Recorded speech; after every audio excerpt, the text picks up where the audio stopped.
Encanto, le dernier né des studios Disney, qui a eu une campagne assez discrète maintenant que j'y pense. Même comparé à Raya, dont je me souviens de quelques BA et quelques affiches promotionnelles, et bah bizarrement Encanto, j'ai pas vu beaucoup de promotion sur le film. Ça m'a pas empêché d'être curieux et d'aller voir ce Disney. Il avait l'air de proposer une BA intéressante, sur une petite histoire intéressante avec la fameuse Mirabel, la seule personne sans pouvoir de sa famille. Donc bien évidemment, moi les films de l'animation Disney, si l'histoire est intéressante, j'y vais. Mais est-ce que là ça valait la peine de le voir? On va voir ça tout de suite. Mais parlons d'abord de l'histoire de Encanto, la fantastique famille Madrigal. Toute la famille Madrigal est heureuse parce que tous les membres de la famille ont des pouvoirs magiques. Mirabel est la seule membre de la famille qui n'a pas de pouvoir magique. Cependant, la magie et la maison des Madrigal semblent être menacées, et Mirabel est la seule à être déterminée à essayer de résoudre ce problème. Arrivera-t-elle à sauver la magie et la maison des Madrigal? En gros, c'est l'histoire du film. Oui, je sais, c'est une histoire assez simple, mais ça passe quand même. Et que dire de Encanto, la famille Madrigal? Eh bien, c'est un Disney sympathique. Je dois admettre qu'on passe un bon moment devant, qu'il y a vraiment de la magie Disney, mais pour autant, et je sais que je vais choquer des personnes, je pense que c'est le Disney animé le moins intéressant de l'année 2021. J'ai été plus emballé en regardant Raya et en regardant Luca qu'en regardant celui-là. Mais après, le film est quand même sympathique, il a de très bonnes idées, une très bonne mise en scène. Après, autant être honnête, si on doit compter Disney et Pixar,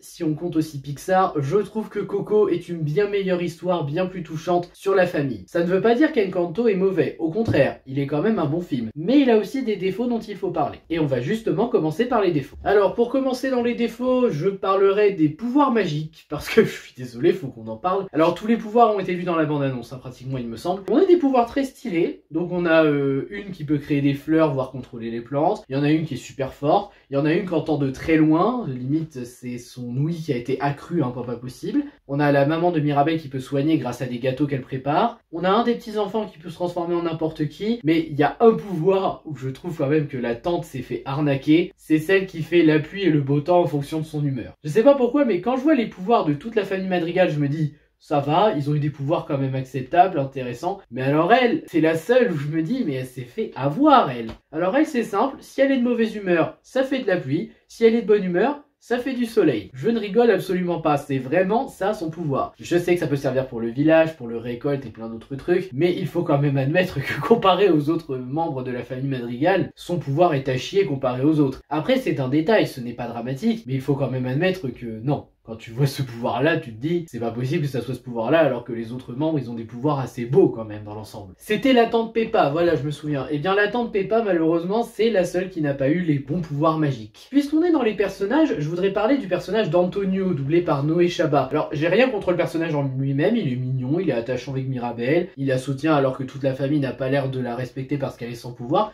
Ok, mais le problème en fait c'est que quand j'ai vu la bande-annonce, j'avais quelques petites attentes bien entendu, et je m'attendais à ce qu'Antonio l'accompagne et soit limite...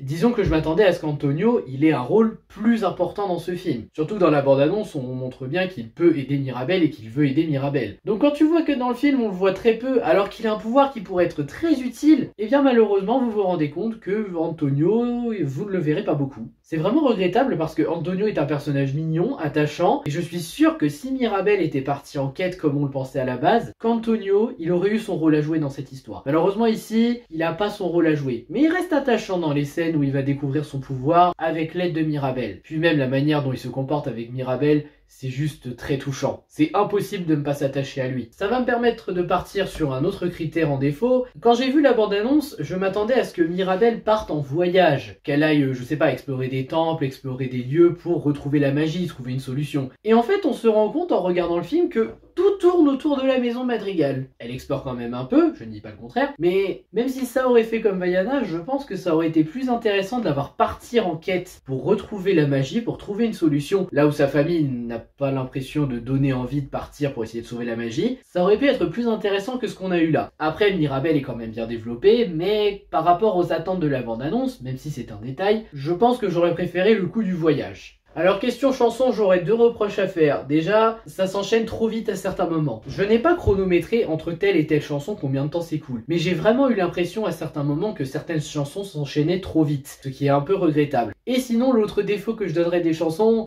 Bruno, ne chante pas s'il te plaît. Ce n'est pas que tu chantes mal, Mais disons que, comparé aux autres membres de ta famille, tu ne donnes pas l'impression de chanter. C'est tout. Après, je ne dis pas que c'est de la merde, je ne dis pas qu'il chante mal, je dis juste que comparé aux autres membres de ta famille, tu ne donnes pas l'impression de chanter. Ou alors c'est moi qui ai un problème d'oreille, ce n'est pas impossible non plus. Question humour, nous sommes dans un Disney film d'animation, donc destiné aux enfants, donc forcément l'humour ne plaira pas à tout le monde. Moi pour ma part, l'humour ne m'a pas beaucoup fait rire malgré une ou deux blagues qui étaient vraiment pas mal, mais c'est parce que je suis un adulte, je ne suis pas un enfant. Donc forcément, quand tu vas voir un film destiné aux enfants, il y a de fortes chances que tu ne rigoles pas. Après, il y a une référence que je trouve un peu trop facile, c'est avec un iceberg, et je pense que rien que ce mot, vous comprendrez tout de suite quelle est la référence. Vous verrez par vous-même, c'est dans une chanson, je vous en dis pas plus, mais concrètement, c'est une référence que je trouve un petit peu trop facile, malgré que ça va avec la thématique de la chanson et de Louisa qui veut montrer que c'est une femme forte qui ne se laisse pas faire. Et sinon, je voudrais bien parler d'un moment particulier du film où je me suis dit, qu'est-ce qui s'est passé pour qu'ils aient cette idée? C'est entre Isabella et Mirabel, donc les deux sœurs qui ne se supportent pas. Et le problème c'est que je peux pas vous en parler ici parce que ça va vous spoiler. Donc je vous en parlerai en partie spoil, mais pour résumer en non spoil, je dirais que cette partie était peut-être un petit peu trop facile et que limite on n'y croit pas en fait. Mais bon, encore une fois on en reparlera en partie spoil. Voilà, négatif j'ai fait le tour, donc on va passer au positif. Je vais commencer par parler des personnages dont les principaux, à commencer évidemment par Mirabel, doublée par Camille Timmerman. C'est le seul membre de la famille Madrigal qui n'a pas de pouvoir magique et pourtant c'est elle qui a le plus de courage et de détermination pour vouloir sauver la magie et comprendre ce qui se passe plutôt que de faire comme si rien ne se passait comme le reste de la famille. C'est un bon personnage principal. Et malgré qu'elle n'ait pas de pouvoir magique, elle sait se débrouiller et elle essaye réellement de se rendre utile aux yeux de sa famille et de faire de son mieux. Honnêtement, c'est cruel de voir qu'elle se fait regarder de haut par sa famille uniquement parce qu'elle n'a pas de pouvoir magique. Après, c'est un bon personnage principal qui se tient, elle est attachante par sa personnalité, et j'avoue que si elle m'avait proposé l'occasion de partir avec elle pour l'aider à sauver la magie, je serais venu sans hésitation. Vraiment, c'est pas une princesse Disney. D'ailleurs, les princesses, ça fait un moment qu'on en a plus, là, la dernière c'est Raya officiellement. Là, on n'a pas une princesse, mais on a un bon personnage principal qui donne envie qu'on la suive. Et puis même sans ça, elle a des moments touchants, on comprend qu'elle ne se sente pas bien et qu'elle veuille que sa grand-mère soit fière d'elle, malgré qu'elle n'ait pas de pouvoir magique par rapport aux autres. C'est vraiment un bon personnage. Ensuite, la Casa ou la maison des Madrigal. Oui, c'est un personnage, on peut clairement le dire ici. La maison Madrigal a une conscience, c'est elle qui agit par elle-même, elle aide la famille, mais elle fait un peu tout ce qu'elle veut. Et c'est incroyable de voir qu'ils ont réussi à faire d'une maison un personnage. C'est aussi le plus proche ami de Mirabel. D'ailleurs, Mirabel, il y a un truc qui me fait rire, c'est que c'est la seule qui comprend la maison. Quand la maison fait un mouvement, c'est la seule qui comprend ce qu'elle veut dire. Non, je dois l'avouer, la maison, elle est drôle. J'ai vraiment aimé la maison Madrigal et je la considère réellement comme un bon personnage. Elle arrive même à être touchante, cette maison, même quand elle est en train de se faire détruire. Honnêtement, cette maison est touchante. Ensuite, on a Abuela, doublée par Dominique Kennel, j'espère que ça se prononce comme ça. C'est une grand-mère qui a eu un passé assez difficile avant d'obtenir le don, comme elle l'appelle, la fameuse chandelle magique. Oui, bon, c'est une bougie, c'est pas une chandelle, mais bon, passons. Et les fameux pouvoirs magiques pour les différents membres de sa famille qui les protègent. On peut comprendre qu'elle soit beaucoup dessus à vouloir protéger avant tout le don quand on connaît son passé. Je peux vous assurer qu'elle a vraiment pas eu un passé facile. Et vraiment, oui, on peut comprendre qu'elle ait envie de plus croire en la magie ou de sauver la magie plus qu'autre chose, malgré qu'elle préfère faire en sorte que rien ne se passe et que tout va bien. Oui, je pense qu'à part Mirabel, toute la famille a peur. Mais ça, j'en parlerai plus tard en partie spoil pour expliquer une théorie sur le pourquoi je pense que Mirabel est la seule à ne pas avoir eu de pouvoir magique. En attendant, Abuela, personnage touchant, on sent qu'elle aime sa petite fille mais qu'elle ne le montre pas assez uniquement parce qu'elle n'a pas de pouvoir magique. Elle est intéressante. Et après, encore une fois, on comprend pourquoi elle va à tout prix protéger sa famille quand on voit le passé. Mais le passé, je vais en parler en partie spoil. Ensuite, on a Bruno, doublé par José Garcia. Bruno, c'est un membre de la famille qui est parti après avoir donné une prédiction sur la fin de la magie, et on se rend compte aussi à travers le récit des autres membres de la famille que Bruno n'a pas été un personnage si respecté que ça. Il a un pouvoir assez sympa, c'est qu'il peut lire l'avenir, mais ce n'est pas un avenir précis, ce sont des bribes, des morceaux du futur qui peuvent arriver. Ça ne veut pas dire que le futur est déterminé tout de suite, juste que ça peut arriver. Et j'avoue que Bruno, c'est un personnage qui fait beaucoup de peine quand tu connais son histoire. Non mais vraiment Bruno, quand on voit comment il est respecté par sa famille, ouais, bah, c'est triste pour lui. Hein. Mais à part ça, Bruno c'est un personnage qui aura un rôle à jouer par rapport à Mirabel et au sauvetage de la magie. Voilà, j'en dirai pas plus sur lui. Après on a Isabella, doublée par Casey Chase. C'est une fille parfaite, c'est la grande sœur de Mirabel qui fait des fleurs, donc forcément forcément. Elle est très belle, elle est adorable, elle est aimée de tous, et elle a un comportement assez détestable avec sa sœur. Je vous avoue que j'avais peur que ça soit le cliché de la grande sœur qui supporte pas sa petite sœur et qui la prend toujours de haut en mode ah je suis meilleur que toi quoi que tu fasses,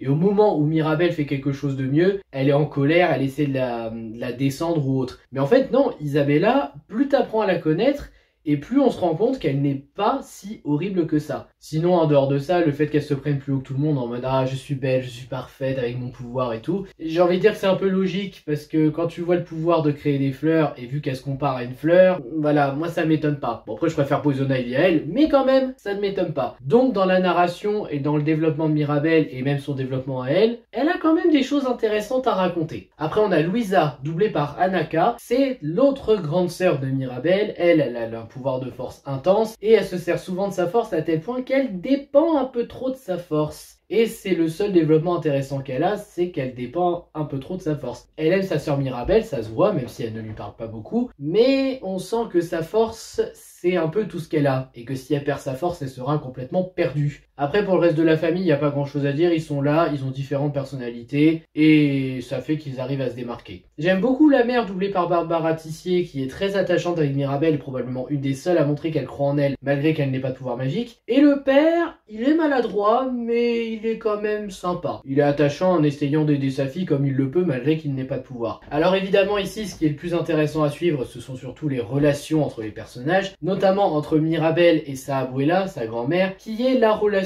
principale du film et la plus intéressante. Après, il est vrai qu'il y a d'autres relations qui se développent, notamment Mirabel avec sa sœur Isabella, et même par rapport à sa famille en général, du fait qu'elle n'ait pas de pouvoir magique, mais qu'elle essaye quand même d'essayer de comprendre et de réparer les choses. Mais la relation entre Mirabel et Abuela, c'est la plus touchante et la plus intéressante. Parce qu'en fait, les deux ne se comprennent pas, les deux ont l'impression de s'être perdus depuis le jour où Mirabel n'a pas eu son pouvoir magique, et c'est ça qui fait que la relation est intéressante, parce que Mirabel veut retrouver ce lien qu'elle avait avec sa grand-mère avant cette cérémonie. Le problème, c'est qu'elle n'y arrive pas, elle fait de son mieux, et elle se dit, si j'arrive à sauver la magie, peut-être qu'enfin ma grand-mère me respectera à nouveau, peut-être qu'elle m'aimera à nouveau comme elle m'aimait avant. Et ça fait un développement très intéressant au fur et à mesure du long métrage, dont Mirabel qui comprend un peu plus sa grand-mère sur le pourquoi elle veut autant protéger le don qu'ils ont obtenu. Vraiment, cette relation grand-mère-petite-fille est très touchante. Alors, question message, le plus évident, c'est bien évidemment que c'est pas parce que tu n'as pas de pouvoir magique ou que tu n'es pas très doué dans certains domaines comme ta famille que ça veut dire que tu ne sais rien faire, tu peux te débrouiller par tes propres capacités. C'est un bon message. Mais moi, personnellement, j'ai vu un deuxième message que je trouve aussi intéressant. C'est par rapport au fait que les membres de la famille perdent leur pouvoir. C'est qu'il ne faut pas dépendre de ce que tu sais faire. Bien sûr, ce que tu sais faire, c'est précieux, c'est ton talent, c'est très bien. Mais il faut aussi apprendre à te débrouiller par toi-même et à faire certaines choses, d'autres choses qui diffèrent de ce que tu fais. Mais quand même, le message ici est assez intéressant du fait, par exemple, que Louisa, elle est persuadée qu'elle peut tout faire toute seule par sa force et qu'elle va finir par comprendre que finalement,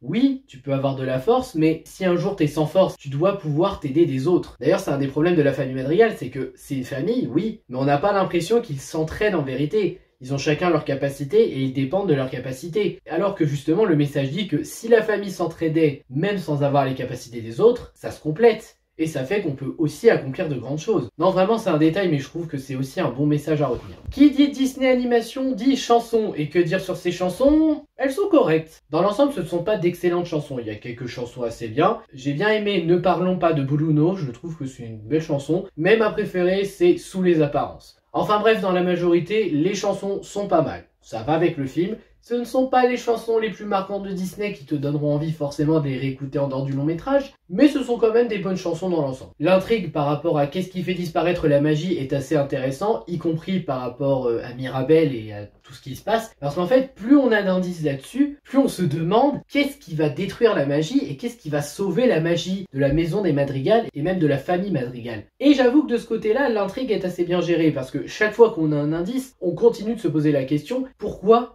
et qu'est-ce qui va se passer? L'émotion n'est pas exceptionnellement forte, elle a quand même un petit quelque chose qui fait qu'on ressent de la peine des fois dans certaines scènes, mais c'est vrai qu'en termes d'émotion, on n'est pas face à un des Disney les plus émotionnellement touchants qu'on ait vu. Après, ça reste quand même une émotion d'assez bonne qualité. Mais c'est vrai qu'on a déjà eu mieux, ça fait que l'émotion, c'est travaillé, mais t'as pas forcément envie de pleurer malgré certaines scènes. En tout cas, moi, ça ne m'a pas donné envie de pleurer, mais je ne suis pas resté insensible à ce qui se passe dans ce long métrage. En termes de mise en scène, c'est bien géré, c'est bien fait, il n'y a rien à redire dessus. On arrive à comprendre ce qui se passe par la mise en scène, ça renforce la tension pour les personnages et la maison. J'ai rien à dire sur la mise en scène, vraiment, elle est bien gérée. Le symbolisme est assez intéressant sur certains points, ce que représente la magie pour la famille Madrigal, la chandelle pour Abuela qu'elle veut protéger à tout prix, la quête de Mirabel qui veut sauver la magie pour avoir à nouveau l'attention de sa grand-mère et être respectée par sa famille malgré qu'elle n'ait pas de pouvoir magique. Il y a des éléments de symbolisme intéressants à suivre dans ce long métrage. Les musiques, en dehors des chansons, sont plutôt pas mal, elles collent assez bien à ce qui se passe à l'image. Les costumes sont assez travaillés, j'aime bien les différentes tenues des personnages qui les définissent assez bien, même si la tante Peppa, elle a vraiment un drôle de look, mais je pense que ça va avec le fait qu'elle passe d'un temps à l'autre en fonction de son humeur. En tout cas, les costumes, ça va. La VF est plutôt pas mal, j'étais pas très emballé au début par la VF, je me suis dit qu'est-ce qui va se passer, mais c'est vrai que Disney en termes de VF nous a rarement déçus. Enfin moi personnellement j'ai rarement été déçu par une VF dans un Disney et là j'avoue que la VF est de qualité. Mais réellement, hein, elle est de qualité. Tous les personnages s'investissent dans leur rôle et toutes les voix collent assez bien aux personnages. L'animation est de très bonne qualité, les décors sont assez bien travaillés, surtout que ça joue un peu en fonction des environnements et des endroits de la maison, mais j'avoue que ça fonctionne assez bien, ça nous offre des décors de bonne qualité. Il y a de l'inattendu qui fonctionne assez bien dans certains passages, il y a vraiment des moments auxquels on ne s'attend pas, et la fin est satisfaisante. Disons qu'après tout ce que la famille Madrigal a traversé, c'est une fin assez bien méritée pour Mirabel et sa famille. Donc partie spoil, je vais pouvoir vous parler de ce fameux moment que je trouve bizarre entre Isabella et Mirabel. Donc Mirabel retrouve Bruno qui est caché dans la maison, elle lui fait avoir une vision, et dans la vision, elle la voit faire un câlin à sa sœur, et on nous dit que c'est peut-être ça qui va sauver la magie. Alors je vous avoue qu'au début, quand j'ai vu ça, je me suis dit, Disney, là c'est une résolution beaucoup trop facile, et dans ma tête, je me suis dit, non mais si ça se trouve ça va pas marcher, il nous faut le coup juste pour dire ouais c'est pour gagner du temps. Et non, parce qu'au moment où Isabella et Mirabel se font le câlin devant la chandelle comme dans la vision, on voit la maison qui commence à se réparer. J'étais en mode mais quoi? Ça veut dire quoi ça? Que ce sont les conflits qui détruisaient la maison? Ou alors ça veut dire quoi? Que la famille doit se réunir au complet et s'entendre à nouveau entre tous les membres pour que la maison reste intacte? Je sais pas, mais moi quand j'entends oui Isabella et Mirabel faites-vous un câlin, ça réparera la maison et que ça marche, je suis en train de me dire non, je suis désolé, ça c'est une résolution beaucoup trop facile. Merci Abuela de t'engueuler après avec Mirabel pour faire comprendre justement que c'est pas fini et que la maison va se faire détruire. Enfin bref, heureusement cette résolution n'a pas marché, mais je vous avoue quand même que quand j'ai vu le truc et que ça fonctionnait avant qu'Abuela s'engueule avec Mirabel, j'avais peur. Maintenant je vais pouvoir vous donner ma théorie sur le pourquoi Mirabel est la seule à ne pas avoir de pouvoir. Mais pour ça je dois vous parler de la scène du passé de la grand-mère. Donc Abuela avec son mari et ses 3 filles quand elles étaient bébés ont dû fuir leur village parce qu'il y avait des gens qui venaient envahir leur village et après ils les poursuivaient eux. Donc le grand-père a essayé de s'interposer, il est mort en s'interposant et ça fait qu'après le don est né. La chandelle magique est arrivée à Abuela et à ses enfants pour leur donner un don et ça fait aussi qu'à partir de ce moment toute la famille Madrigal, à part Mirabel, a fini par avoir un don. Ma théorie personnelle, et vous dites ce que vous voulez, c'est juste ma théorie, c'est que je me demande si ce n'est pas lié au courage. Je dis ça parce que, déjà, je rappelle que la chandelle est venue à Abuela quand Abuelo est venu pour essayer d'arrêter les envahisseurs, mais pas en mode combat, hein, juste en discutant. Et au moment où il est mort, la chandelle est apparue. Soit la chandelle, c'est une représentation d'Abuelo qui protège sa famille, mais il a vu un courage en elle qui n'est pas chez tous les autres membres de la famille Madrigal, ce qui expliquerait pourquoi elle est la seule à ne pas avoir de don. Je sais que ça peut paraître ridicule comme théorie, je ne dis pas que c'est ça, c'est une théorie personnelle, mais si les pouvoirs magiques sont liés à la peur et que Mirabel a beaucoup de courage, ça peut toujours jouer. D'ailleurs, je pense que si Mirabel était dans la même situation que Abuelo, elle aurait fait la même chose que lui. Elle aurait essayé de les arrêter, quitte à mourir pour que sa grand-mère reste en vie. Donc, c'est une théorie, vous en pensez ce que vous voulez. Sinon, je voudrais vous parler de la fin qui est assez partagée. Il y en a qui aiment la fin, il y en a d'autres qui n'aiment pas la fin. On voit toute la famille Madrigal qui n'a plus de pouvoir et la maison qui est détruite. Le village vient aider la famille à reconstruire la maison de leurs propres mains sans pouvoir magique. Puis, quand Mirabel ouvre à nouveau la porte de la famille Madrigal, la maison redevient magique et tous les personnages retrouvent leur pouvoir magique. Alors déjà, merci de ne pas avoir fait le coup de Mirabel obtient enfin un pouvoir magique parce que c'est ce qu'elle voulait depuis le début, parce que je trouve que ça apporte un bien meilleur message de voir qu'elle n'a toujours pas de pouvoir magique, mais que c'est elle qui a su régler la situation malgré qu'elle n'ait pas de pouvoir magique. Et surtout, Ce qui n'a pas plu pour certains de ce que j'ai compris, c'est le fait que la famille retrouve ses pouvoirs. Certains auraient préféré que ça reste une famille normale, que la magie ne revienne pas parce que maintenant ils ont appris à vivre normalement, ils ont appris à faire les trucs normalement et en famille. Mais là je trouve que ça passe parce que ils ne vont plus dépendre de leur pouvoir. C'est déjà ça. Mais de l'autre côté, je pense qu'ils ont enfin compris que Mirabel a beau ne pas avoir de pouvoir magique, elle est quand même un membre très important de la famille. Et je pense que c'était surtout ça l'important, et que c'est pour ça que la maison rend les pouvoirs à toute la famille Madrigal. Voilà, donc que dire sur Encanto, la famille Madrigal? Eh ben, que c'est un Disney fort sympathique, mais c'est un petit Disney comparé à d'autres. On n'est pas près du chef-d'œuvre comme Le Roi Lion, les Toy Story, La Petite Sirène, Réponse, non. On n'est pas à ce niveau-là. On n'est pas au niveau d'un excellent film non plus, mais on est au niveau d'un petit film Disney sympathique qui, malgré qu'il s'est fait discret, était plutôt intéressant à découvrir. Après, c'est vrai que si on me demande quel est le Disney sur le thème de la famille que je conseillerais le plus, je pense que ça serait Coco, même si c'est un Pixar. Mais je vous avoue que Encanto, ça a été quand même une petite découverte intéressante, et je pense que certains arriveront à passer du bon temps en regardant le film et le trouveront intéressant. Par contre, si vous vous attendiez juste à un énorme Disney aussi marquant que Vaiana ou d'autres du même genre, je trouve qu'on n'est pas à ce niveau-là.